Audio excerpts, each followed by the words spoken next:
ሰላም ሰላም ሰላም ውድ የቻናል ቤተሰቦች እንዴት ናቸው? እኔ በጣም ደህና ነኝ። እንግዲህ ዛሬም ወደ ወንዝ ዳርቻ መጎብኘት ነው የተመለስነው። እንግዲህ ሰሞኑን ከፍ ያለ ዝናብ እየዘነበ ነው የሚገኘው። እኛም እንግዲህ ወንዝ ዳርቻዎች ምን ይመስላሉ፣ በተለይ ደግሞ አሁን በጣም ጽዱ የመሆን ነገሮች አሉ። በተለይ ደግሞ ዙሪያቸው ላይ ያሉ ዝናብ ዘንቦ የተወሰነ ከቆየ በኋላ አካባቢው ግሪን የመሆን ከዛም ባሻገር ደግሞ በርካታ ሰዎችም ወክ የሚያደርጉበት የሚጎበኙበት ሁኔታ አለ።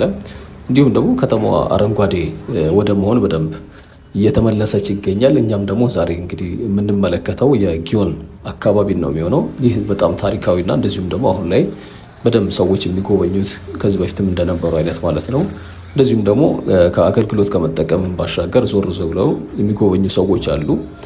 ከዛ ባሻገር ደግሞ ታሪካዊ አመጣጡን እንደዚሁም ደግሞ አሁን ላይ ያለበትን የተወሰነ ፕሮግረስ ወይም ደግሞ ምን ላይ እንዳለ አንዳንድ ነገሮችን እላችኋለሁኝ። እንግዲህ እስከ መጨረሻው ድረስ አብራችሁን ቆዩ። ወደ ቪዲዮ እንሄዳለን። እንግዲህ ቪዲዮአችን ተጀምሯል። መነሻችንን ያደረግነው ያው የምንጎበኘው ጊዮን ነው። ስለዚህ ከሱ በላይ በኩል ያለው ደግሞ አምባሳደር ነው። ሌላው እዚህ አካባቢ ትልቅ ታሪክ ያለው ከዛ ባሻገር ደግሞ በተለይ ለሰርግ እንደዚሁም ደግሞ ለቤተሰብ ፕሮግራሞች እንደ ጉብኝት ስፍራም አገልግሎት እየሰጠ የሚገኘው አምባሳደር ነው። አጠገቡ ደግሞ ያው ዘውዲቱ ሆስፒታል አለ። ወይም ደግሞ ባጭሩ ከንግድ ባንክ ፊት ለፊት አድርገን ወደ ታች እስከ መስቀል አደባባይ ፊት ለፊት ድረስ አብረን እናመራለን። ያው በዋናው መንገድ አይደለም፣ ወንዙን እየተከተለን ማለት ነው።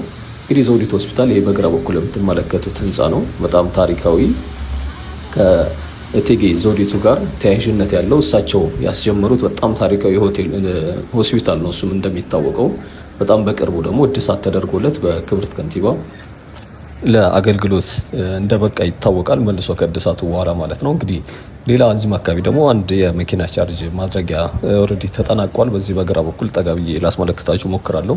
ያው እንደሚታወቀው በዚህ በቀኝ በኩል ተደጋጋሚ እኛም እንዳየነው የቸርች ነው ይሄኛው ነጩ። ከጎን ደግሞ ያው ሞል ተሰርቷል። እስካሁን እንኳን በእርግጥ ስራ አልጀመረም። እንግዲህ እስከ መጨረሻው ድረስ አብራችሁኝ ቆዩ። በደንብ በርካታ ነገሮችን እያነሳን የዛሬን ቪዲዮ እዚሁ ጊዮን ዙሪያ ነው የምናደርገው። እንግዲህ ይሄኛው ያው እንደምታውቁት ከቤተ መንግስት ከታችኛው ማለት ነው በስተጀርባ ወይ ደግሞ ከፉልውሃ በስተጀርባ የሚገኝ እጅግ በጣም ታሪካዊ ትልቅ ሆቴል የነበር እንደሆነ ይታወቃል።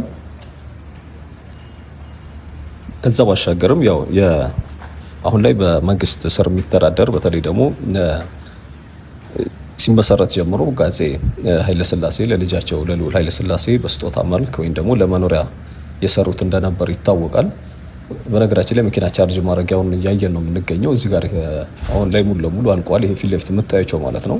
ያው በዚህኛው በኩል የፓርኪንግ ሰፊ የሆነ የፓርኪንግ ቦታ አለ። አሁን ወደ ምዞርበት አቅጣጫ ማለት ነው። እንግዲህ ይሄኛው የፉልውሃ አጠገብ የሚገኝ የዚህ ጊዮን የወንዝ ዳርቻው አጠገብ ያለ የፓርኪንግ ስፍራ ነው እያየን ያለ ነው። እና ሆቴሉ ያው በስጦታ መልክ ለልጃቸው ነበረ የሰጡት። ከዛ በኋላ ግን ለሆቴል አገልግሎት በመዋል ወደ 11 ቅርንጫፎች ጭምር በመክፈት በተለያዩ ቦታዎች ማለት ነው የሀገራችን የተለያዩ ክፍሎች ላይ መቀሌ፣ ባህር ዳር፣ ጎንደር እና ወሊሶም ጨምሮ ወደ 11 የሚጠጉ ብራንቾች ነበሩት። እንደዚሁም ደግሞ እዚህ ለሚመጣ ሰው በተለይ ደግሞ ለዲፕሎማቶች በተለይ በሆቴል አገልግሎት በመሆን እንደዚሁም ደግሞ ለማረፊያ በመሆን ትልቅ አበርክቶ ወይም ደግሞ ትልቅ አስተዋጽኦ ያደረገ የሀገራችን የቱሪዝምም እንደዚሁም ደግሞ የሆቴል ዘርፉ ላይ ትልቅ አሻራ ነበረው። ከዛ በኋላ ግን ትልልቅ ሌሎች ስታር ሆቴሎች ምናምን ሲመጡ የዚህኛው እንትኑ ወይም ደግሞ አስፈላጊነት እየቀነሰ ለመምጣት ችሏል። ያው ተመራጭ የመሆን እንትኑ ማለት ነው እድሉ። በርካታ ሆቴሎችም ያው ተያያዥ ሆቴሎች እዚሁ አካባቢ እንዳሉ ይታወቃል። እነ ራስ ሆቴል፣ ኢትዮጵያ ሆቴል የመሳሰሉ ስለነሱም ከዚህ በፊት ዲቴል ታሪካቸውን ጭምር እያነሳን ከአፍሪካ ህብረት መመስረት ጋር በተያያዘ እንደዚሁም ደግሞ ከነ ኔልሰን ማንዴላ ጋር ጨምሮ ማረፊያ እንደነበር በተለይ ራስ ሆቴል እዚህ ሲመጡ ማለት ነው። የኢትዮጵያ ሆቴል ደግሞ አፍሪካ ዩኒየን እዚህ ሲመሰረት ወይም ደግሞ እዚህ ዋና ቋሚው መሆን ከጀመረ በኋላ ወደዚህ ለስብሰባ ሲመጡ በተለይ የተለያዩ አፍሪካ ሀገራት መሪዎች እንደ ማረፊያ የሚጠቀሙበት እንደነበር ከዚህ በፊት በነበረው ቪዲዮ ሼር አድርጌያችሁ ነበር። ይሄኛው ሆቴል ግን ያው በደርግ መንግስት ወደ መንግስት ወይም ደግሞ በደርግ ወቅት ወደ መንግስት ተሸጋግሮ ነበር። ሆቴሉ ለሆቴል አገልግሎት እንዲውል የተደረገው በ1943 ዓመተ ምህረት በእኛ ማለት ነው። እንግዲህ ያ ሰዓት ነው በጣም ረጅም ዓመት ማለት ነው። እንግዲህ ከዛም በኋላ ነው ከሆቴልነት ስራ ወይም ደግሞ ሆቴልነት አገልግሎት ከዋለ በኋላ በርካታ ብራንቾች ለመክፈት የቻለውም ከዛ በኋላ ነው። እንግዲህ ያው ዙሪያው ላይ ደግሞ ትልቅ በጣም ሰፊ ቦታ ላይ ያረፈ ግሪን ኤሪያ እንዳለው ይታወቃል። ለሀገራችንም ብርቅዬ የሆኑ እጽዋቶችም እንደዚሁም ደግሞ አዕዋፋትም የሚገኝበት ነው። አሁን ላይ ደግሞ ያው በርካታ ሰዎች ፎቶ ለመነሳት ወደዚህ ይመጣሉ። ከዛም ባሻገር ካሜራማኖች ምናምን ትመለከታላችሁ። ለወጣቶችም የስራ እድል በመፍጠር ረገድ የራሱ ሆነ አስተዋጽኦ አለው ማለት ነው። እንደዚሁም ደግሞ በታችኛው አካባቢ ደግሞ ያው ፏፏቴው ባለበት እዛም አካባቢ የተከፈቱ እነዚህ ፋስት ፉድ የሚያቀርቡ እንደዚሁም ደግሞ የካፌ አገልግሎት የሚሰሩ ተቋማቶች እንደዚሁም ደግሞ ሱቆችም ጭምር እንዳሉ ይታወቃል። እነዚህ ታሪካዊዎቹ ቤቶች አሁን ወደ ንግድ የአገልግሎት ወይም ደግሞ በመንገድ ዳር ወክ ማድረጊያው ዳር ላይ ባሉት ማለት ነው አገልግሎት ለመስጠት ወይም ደግሞ አገልግሎት በመስጠት ላይ ይገኛሉ። እንግዲህ እዚህ ካሉ ብርቅዬ ከሚባሉ ወይም ደግሞ እጽዋቶች መካከል እነ ጽድ፣ ዝግባ፣ ዋንዛ፣ ግራር ምናምን ወይም ደግሞ ኮሶ ሌላም እንደዚህ የመሳሰሉ እጽዋቶች አሉ። ከዛ ባሻገር ደግሞ እነዚህ እጽዋቶችን ደግሞ ታርጌት አድርገው የሚመጡ ሌሎች አዕዋፋትም ይገኛሉ። እንግዲህ ፊት ለፊት በአስፋልቱ በኩል ይሄ የቀይ መስቀል ወይም ደግሞ ጋንዲ ሆስፒታል ያለበት ነው። አሁን እነዚህ ፎቶ ከሚነሱት ፊት ለፊት ዋናው መንገድ ዳር ማለት ነው ወይም ደግሞ በስቴዲየም በላይኛው በንግድ ባንክ እና በአዲስ አበባ ስቴዲየም መካከል ማለት ነው። ስለዚህ አካባቢው በሙሉ በጣም ታሪካዊ ተቋማቶች ያሉበት የጥንት ወይም ደግሞ የቤተ መንግስት አጠገብ እንደመሆኑ ይታወቃል።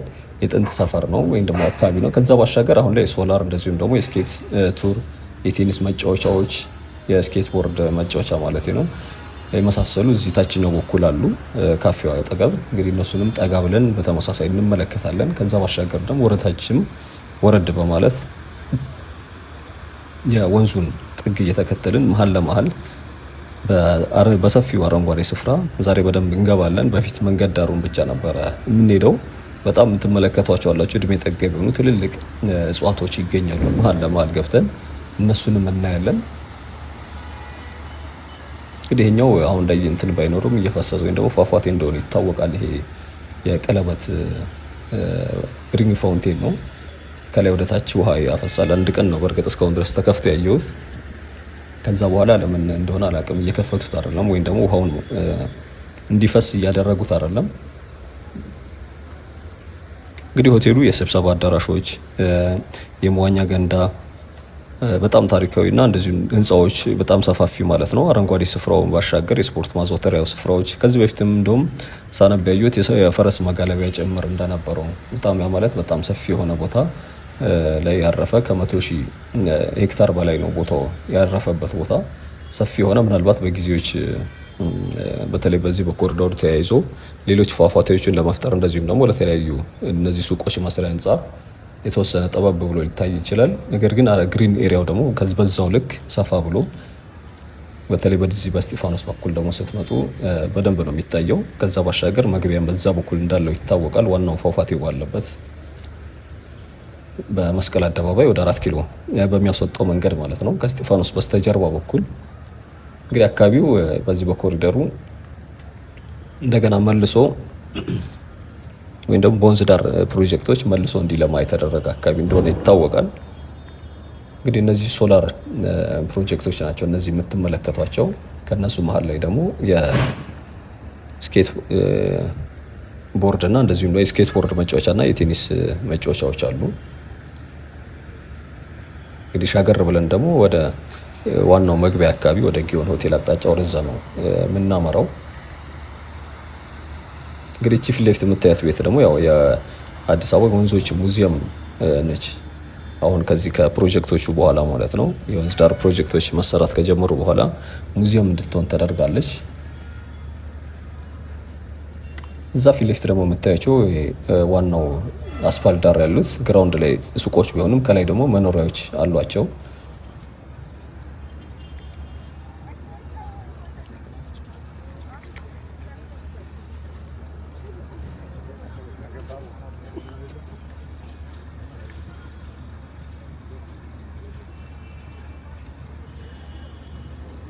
እንግዲህ ይሄ የምትመለከቷቸው ማለት ነው በቀጥታ በትይዩ ከታችኛው ቤተ መንግስት በስተጀርባ በኩል ማለት ነው። እንግዲህ ዘንቦ እንዳባራ አካባቢ ስለሆነ ወቅቱ አየሩም ቀዝቀዝ ያለ ነው። ከስራ መውጫ ሰዓቱም ደግሞ ከስራ መውጫ ሰዓት አካባቢ ነው። ኦልሞስት 11 ሰዓት ሞልቷል። ነገር ግን ሰዎች ምናልባት በጊዜ ስለልጡ ሊሆን ይችላል። ወደ 11 ሰዓት ላይ ነው እንግዲህ ይሄ ቀረጻውን የጀመርኩት።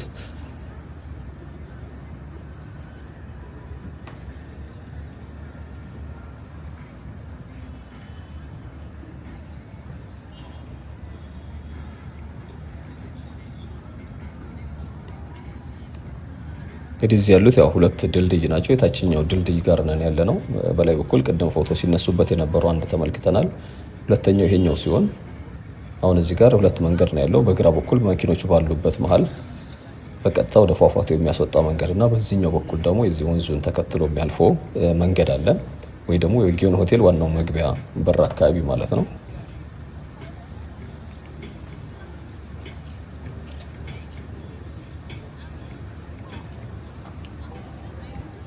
እንግዲህ በሳይክል መንገዱ ዳር ነው አሁን ሴቶች ሲመጡ የተመለከታችሁት። እኛ በላይኛው እናመራለን። እንግዲህ አሁን እኛ ከምንራመድበት ከዚህ ከኮንክሪቱ መሬት በታች ደግሞ ያው ሱቆች እንዳሉ ይታወቃል። ለሱቅ ተብሎ የተሰሩ ትንንሽ ቤቶች ማለት ነው። በእርግጥ እስካሁን ስራ የጀመረ አላየሁም እዛ። እነዚህ ጽዶቹ ያሉበት ከስር ማለት ነው። እንግዲህ ሆቴሉ ከሆቴልነት ባሻገር ያው እንደሚታወቀው ትልልቅ የሰርግ ስነ ስርዓቶች ወይም ደግሞ ስብሰባዎች፣ ትሬኒንጎች ኢቨን ግቢ ዋና ውስጥ ብዙ አዳራሾች አሉ ብያቸዋለሁኝ። እዛ ስር ትልልቅ ተቋማቶች ጭምር ትሬኒንግ ይሰጡበታል። የሚሰጡበት አዳራሽ አለ። ከዛ ባሻገር ደግሞ ያው የሰርግ እንደዚሁም ደግሞ የሙዚቃ ኮንሰርቶች የሚቀርቡበት እንደሆነ ይታወቃል።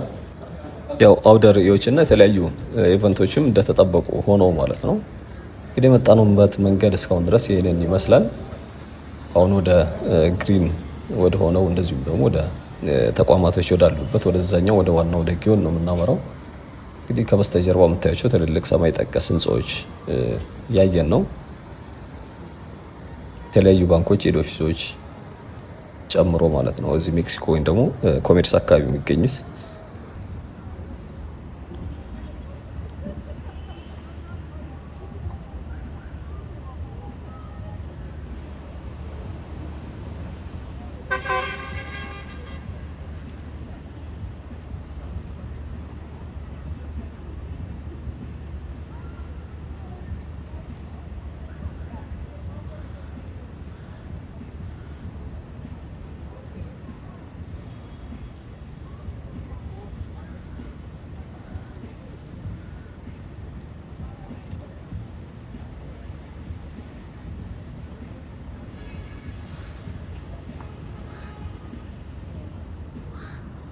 እንግዲህ ወደ ተቀረው ደግሞ ፊታችንን በማዞር ወደዛ እናመራለን። እንግዲህ የተወሰነ ረጋ ብዬ ላሳያችሁ ነው የሞከርኩት።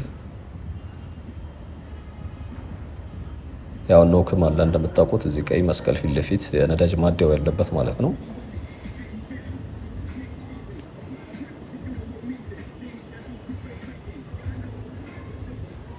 ሌላው እንግዲህ ባንኮች እንደዚሁም ደግሞ የፎሬን የውጭ ምንዛሬ የሚመነዝሩ ቢሮዎች፣ በርካታ ካፌዎች ዋናው መስመር ይዘው እንደሚገኙ ይታወቃል። በዚህ መስመር ላይ ማለት ነው። ዋናውን አስፋልት ዳር ከሆነ ማለት ነው ወክ የምታደርጉት ወይም ደግሞ የምታመሩት።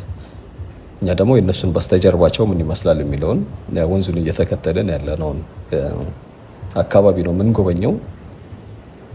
እንግዲህ ወንዙም ያው እዚህ አካባቢ ይህን ይመስላል። እንግዲህ ከህንፃው ስር ነው በቀጥታ ወደ ታችኛው ወደ መስቀል አደባባይ ፊት ለፊት አድርጎ የሚያመራው። አካባቢ እንደምታዩት በጣም አረንጓዴ፣ በጣም ነፋሻማ የሆነ በጋ ላይ እንኳን ቀዝቀዝ ያለ አየር ያለበት አካባቢ ነው።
የላይኛውን ክፍል እንግዲህ ወንዝ ዳርቻውን ያክል ካየን ወደሚቀጥለው ውስጥ ለውስጥ ጊዮን ነው የምናመራው፣ ወደ መግቢያው አካባቢ ማለት ነው። በግራም በቀኝም እነዚህ የምትመለከቷቸው ህንፃዎች አገልግሎት የሚሰጡ ተቋማቶች ናቸው ያሉበት።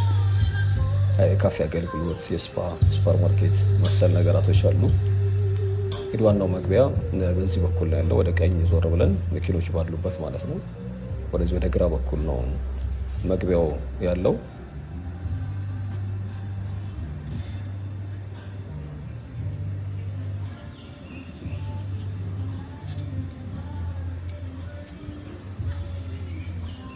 እንግዲህ ካሁን በኋላ ደግሞ የምናመራበት በጣም አረንጓዴ በሆኑ እጽዋቶች መሀል ለመሀል እያቆራረጥን ነው የምንሄደው። በጣም ነው ደስ የሚለው አካባቢው፣ እንደዚሁም ደግሞ አየር ሁኔታው በጣም እና ደግሞ ውስጡም ኢቭን ጽድት ያለ ነው። ምናልባት ሃይላይት ላይ የተወሰነ ለማየት ሞክራችሁ ከሆነ ማለት ነው። ዋናው እንግዲህ አረንጓዴዎቹ እነዚህ እጽዋቶች መሀል ገብተን ነው ከዋናው መንገድ ወጣ ብለን ማለት ነው ወደታች ድልድዩን አለፍ ካልን በኋላ ወደዛ እንገባለን።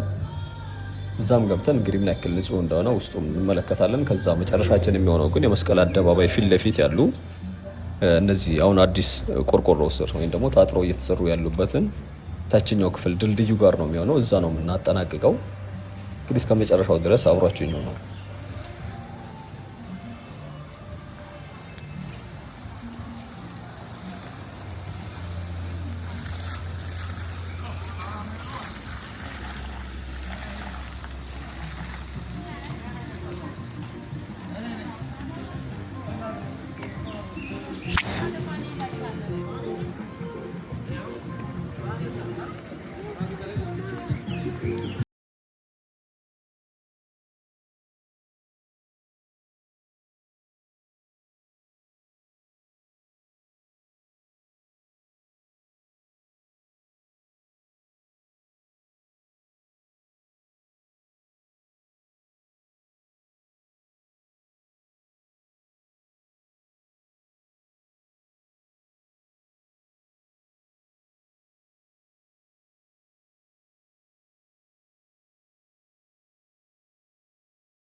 የዛሬ ቆይታችን ይህን ይመስል ነበር። እስካሁን አብራችን ስለነበራችሁ አመሰግናለሁ። ቻው